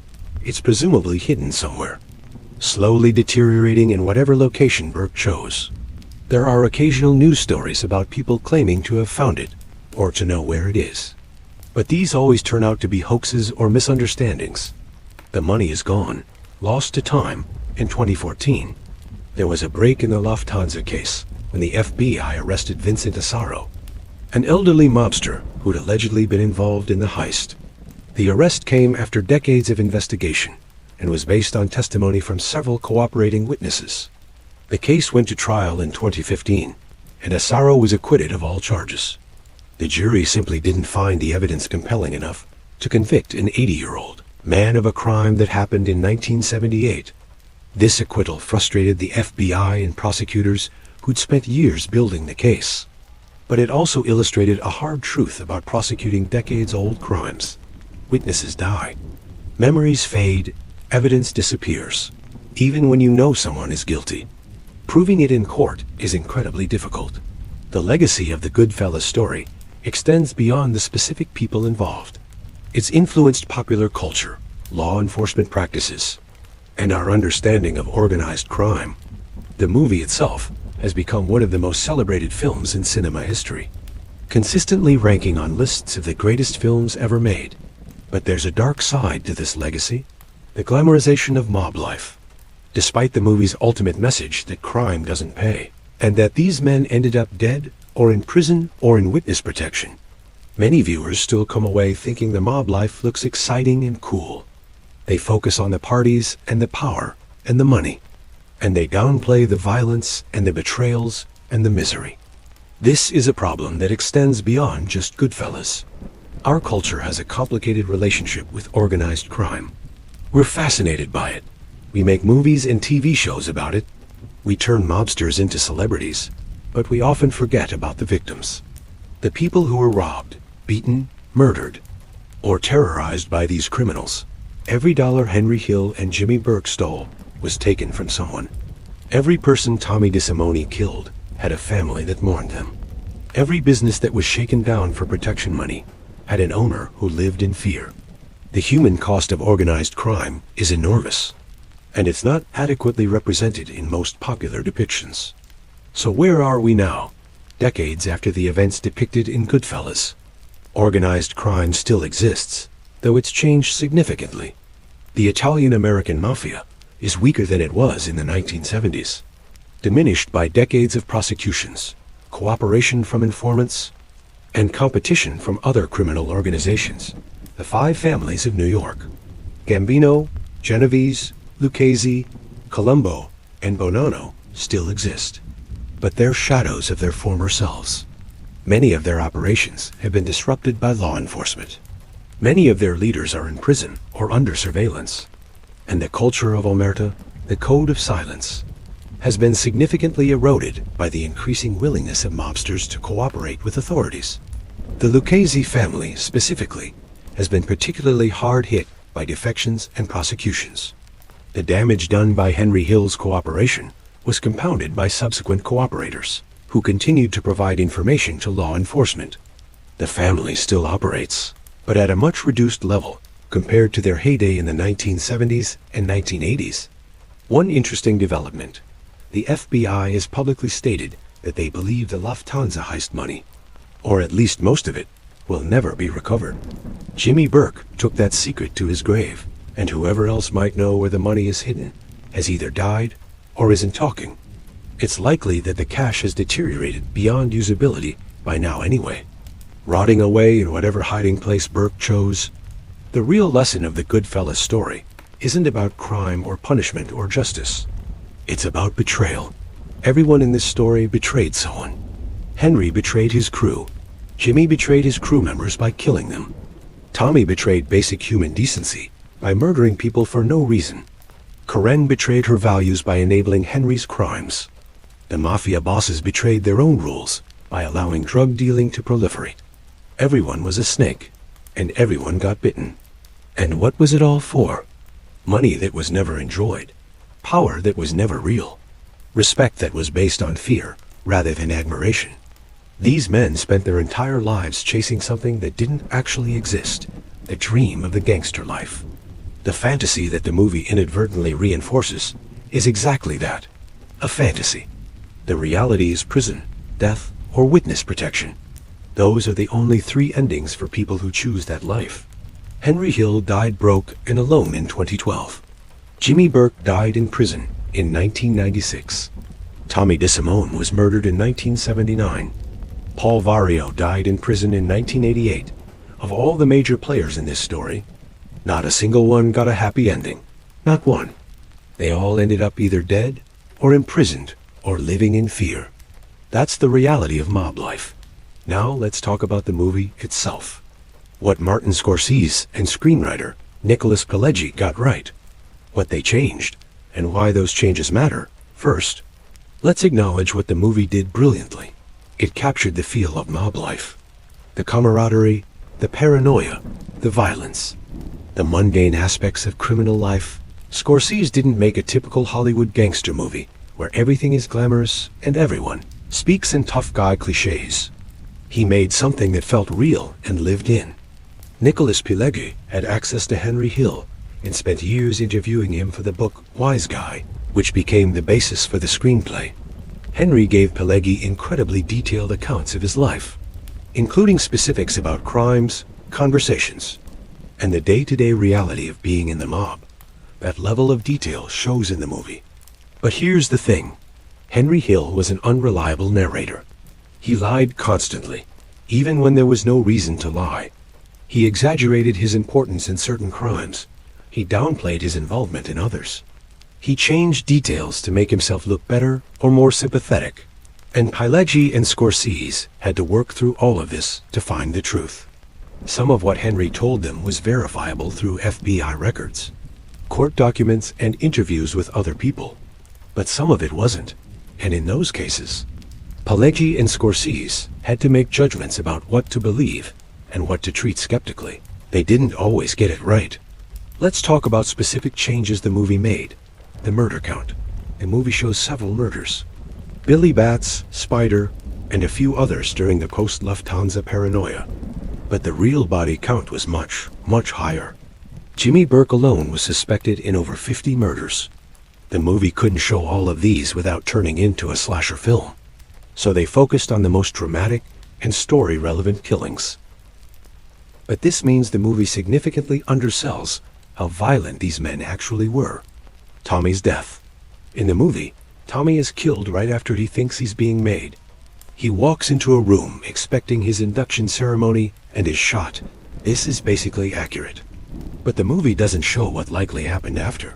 That Tommy was probably beaten or tortured before being killed, and that his body was disposed of in a way that ensured it would never be found. The movie gives him a quick, clean death. The reality was almost certainly more brutal. The cocaine paranoia. The movie's famous May 11th, 1980 sequence, where Henry is running around doing drug deals while convinced he's being followed by helicopters, is based on real events. Henry really was that paranoid, and he really was being surveilled by law enforcement. But the movie compresses this into a single day, when in reality, Henry's paranoid behavior extended over weeks or months. Karen's role. The movie shows Karen as relatively innocent, a woman who married a mobster and gradually realized what she'd gotten into. The reality is that Karen was more complicit than the movie suggests. She actively participated in hiding evidence, transporting money, and lying to investigators. She wasn't just an innocent victim. She was an accomplice. The movie softens this because they needed her to be a sympathetic character. The relationships. The movie shows genuine affection and loyalty among the crew members. Henry, Jimmy, and Tommy hang out together. They joke around. They seem to genuinely like each other. While there was some truth to this, the reality was colder. These men didn't trust each other. They were always suspicious, always calculating. Jimmy Burke was planning to kill Henry long before Henry cooperated. Tommy DeSimone was feared and disliked by most of the crew. The movie adds warmth to relationships that were actually quite cold and transactional. Paul Vario, Paulie Cicero. The movie portrays Paulie as this stern but fair mob boss who cares about his crew. The real Paul Vario was a violent criminal who ran his crew through fear and intimidation. He wasn't a father figure. He was a tyrant. The movie needed him to be sympathetic to make the betrayal feel more significant. So they softened his character considerably. The witness protection ending.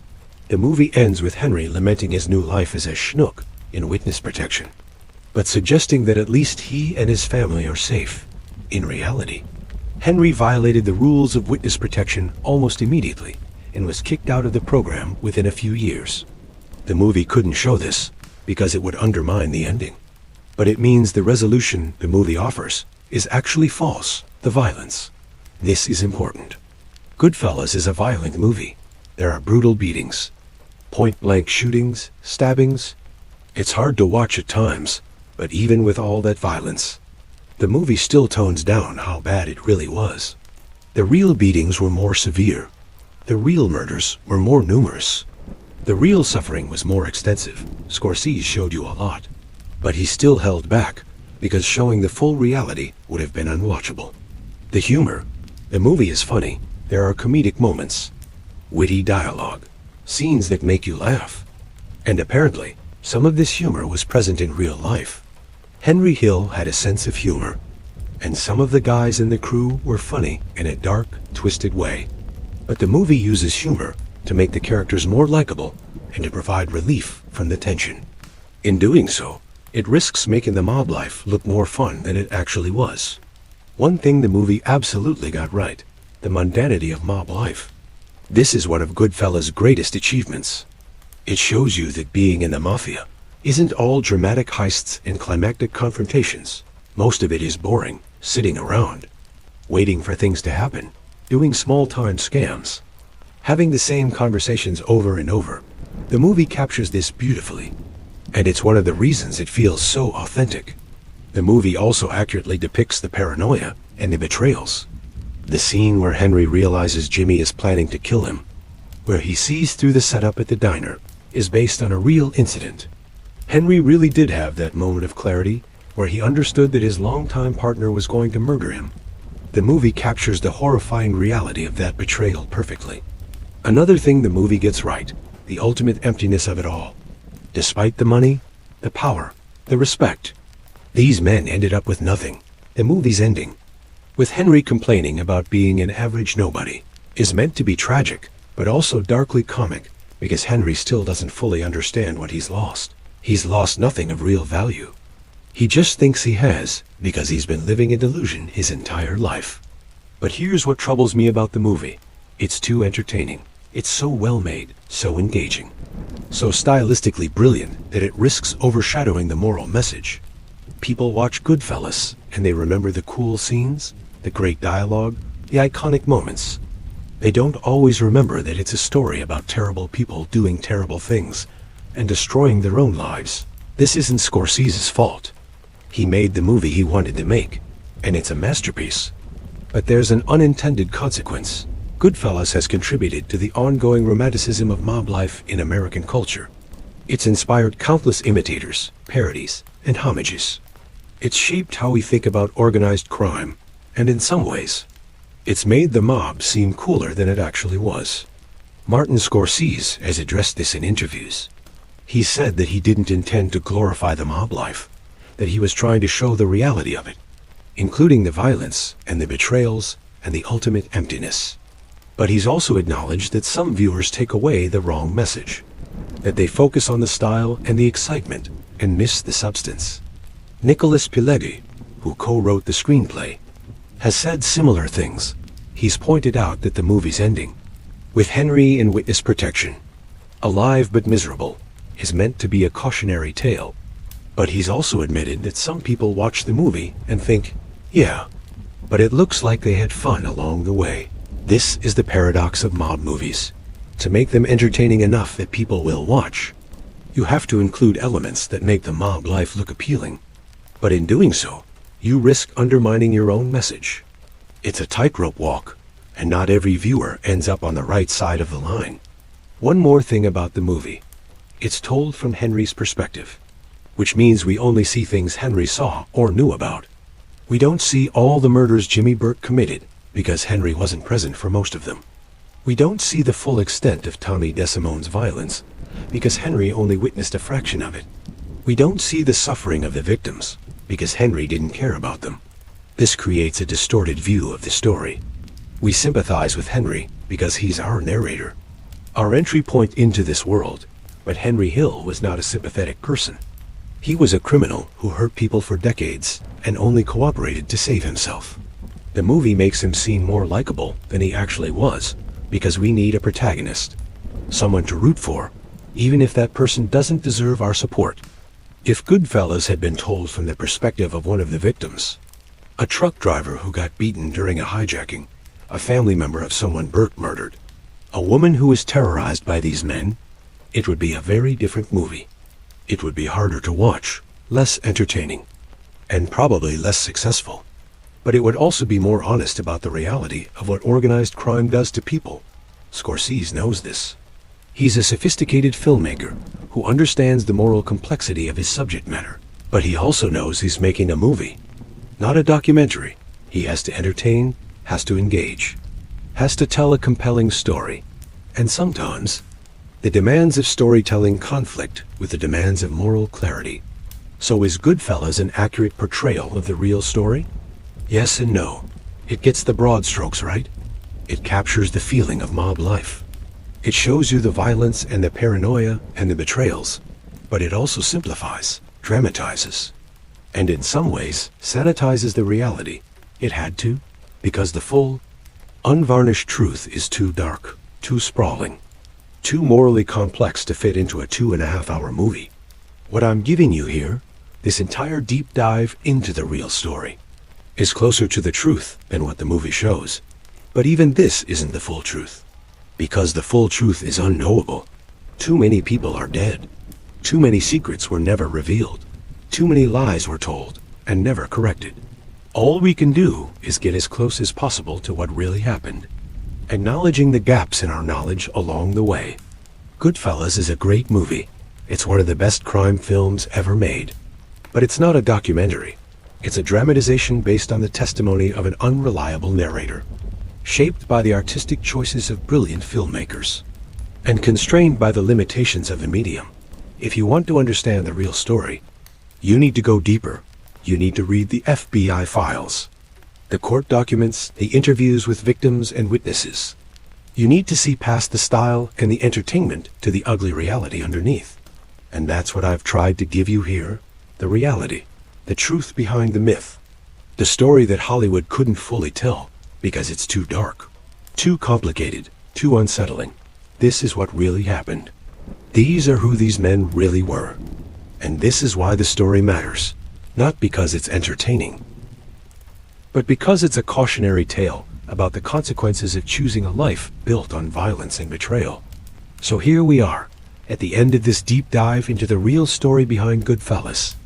We've covered Henry Hill's actual life, Jimmy Burke's murder spree, Tommy DeSimone's psychopathy, the Lufthansa heist, the women who were caught in this world, and the aftermath that Hollywood didn't show you. What have we learned? First, we've learned that the real story is always more complex than the movie version. Henry Hill wasn't a charming rogue. He was a lifelong criminal and addict who destroyed everyone who trusted him. Jimmy Burke wasn't a conflicted father figure. He was a calculating serial killer who murdered dozens of people to protect his interests. Tommy DeSimone wasn't a lovable psycho. He was a rapist and a murderer who terrorized people for a decade before being executed by his own people. Second, we've learned that organized crime isn't glamorous. It's not fun. It's not exciting. It's violent, paranoid, and ultimately empty. Every single person we've discussed in this story, every mobster, every associate, every person connected to the Vario crew, ended up dead, imprisoned, or living in fear. Not one of them got a happy ending. Not one of them achieved the dream of wealth and respect that drew them into the mob life in the first place. Third, we've learned that crime really doesn't pay. Henry Hill made millions of dollars over his criminal career. Where did it go? Spent on drugs, lawyers, and trying to maintain a lifestyle he couldn't actually afford. Jimmy Burke stole millions from the Lufthansa heist. Where is it? Rotting in some hidden location, never to be enjoyed by anyone. These men sacrificed their freedom, their families, and ultimately their lives for money they never got to keep. Fourth, we've learned about the human cost of organized crime. For every dollar these men stole, someone else suffered. For every murder they committed, a family was destroyed. For every business they extorted, an honest person lived in fear. The victims of organized crime don't get movies made about them. Their stories aren't told, but they're just as much a part of this narrative as the criminals themselves. And fifth, we've learned about the power and the limitations of cinema. Goodfellas is a masterpiece of filmmaking. It's brilliantly directed, perfectly acted, and culturally significant, but it's also inevitably a simplification and a dramatization of real events. It had to be. You can't fit the full, complex, messy reality of these people's lives into a 2.5-hour movie. You have to choose what to show and what to leave out, what to emphasize and what to downplay. The danger is that for many people, the movie becomes the reality. They remember Ray Liotta's charming narration, Robert De Niro's cool professionalism, Joe Pesci's terrifying unpredictability. They don't remember the real Henry Hill dying broke and alone. The real Jimmy Burke murdered dozens of people for no reason other than paranoia. Or the real Tommy DeSimone was a serial killer and rapist who deserved his brutal end. This is why stories like this matter. Not because mob history is inherently interesting, though it is, but because we need to remember the truth behind the entertainment. We need to see past the style and the swagger to the ugly reality underneath. We need to acknowledge the victims, the families, the people whose lives were destroyed by these criminals. Henry Hill spent his final years trying to profit from his past. He did media appearances, sold memorabilia, and generally exploited his connection to Goodfellas for whatever money he could get.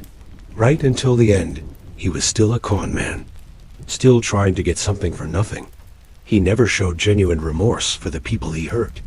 He never tried to make amends for his crimes. He just wanted attention and money. Jimmy Burke died in prison, his body ravaged by cancer, his legacy reduced to being remembered as a serial killer. He's not a legend. He's not a folk hero. He's a footnote in the history of organized crime. A man who murdered people with industrial efficiency and died alone in a prison hospital. Tommy DeSimone disappeared into an unmarked grave somewhere. His body never found. His exact fate unknown. His family spent years searching for answers and never got them. He died as he lived, through violence, betrayal, and a casual disregard for human life that defined his entire existence. And the Vario crew, the organization that these men spent their lives building and protecting, is gone. It was destroyed by informants, prosecutions, and internal betrayals. The Lucchese family still exists, but it's a shadow of what it once was, diminished by decades of law enforcement pressure and the erosion of omerta. So what's the lesson here? What should you take away from this story? The lesson is this: the gangster life is a lie. It promises wealth, power, and respect. It delivers violence, paranoia, and betrayal. It looks exciting from the outside. The movies make it look cool. The music makes it sound romantic. The mythology makes it seem honorable. But it's all a lie. The reality's prison, death, or living in fear. Those are the only 3 options. If you're young and you're watching this thinking maybe the mob life has something to offer, it doesn't. If you're romanticizing organized crime because of movies like Goodfellas, stop. If you think these men were cool or admirable or worthy of respect, they weren't. They were criminals who hurt people, destroyed families, and ultimately destroyed themselves. The real legacy of the Goodfellas story isn't the heists or the murders or the betrayals. It's the reminder that crime doesn't pay, that violence begets violence, and that the gangster life always ends badly for everyone involved. That's the message Scorsese was trying to send, even if some viewers missed it. That's the truth Nicholas Pileggi was trying to convey, even if the entertainment value sometimes overshadowed the moral lesson. And that's the message I hope you take from this deep dive. The real story behind Goodfellas is a tragedy. Not a glamorous tragedy, not a romantic tragedy, but a sad, pathetic tragedy about men who made terrible choices and paid terrible prices. They're not heroes. They're not even interesting villains. They're just criminals who got what they deserved.